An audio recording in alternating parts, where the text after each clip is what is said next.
حالا اگه میخوای بفهمی این احساس تنهایی از کجا میاد، از کجا شروع شده، اصلا واقعیت داره یا نه، بهت بگم از اون روزی اومدش که تو فکر کردی با بقیه فرق میکنی، بهت آموزش دادن و شروع کردی از دیگران فاصله گرفتن.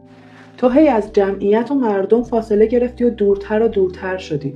در واقع این احساس تنهایی از اونجایی میادش که تو دیگه خودتو یه چیز مجزا از بقیه میدونی، تو فرق داری با بقیه.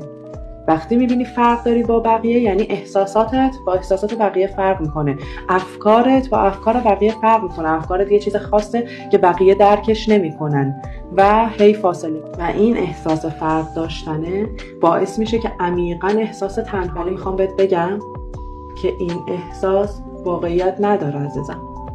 این احساس فقط به خاطر اینه که تو فکر میکنی با بقیه فرق میکنی. همین.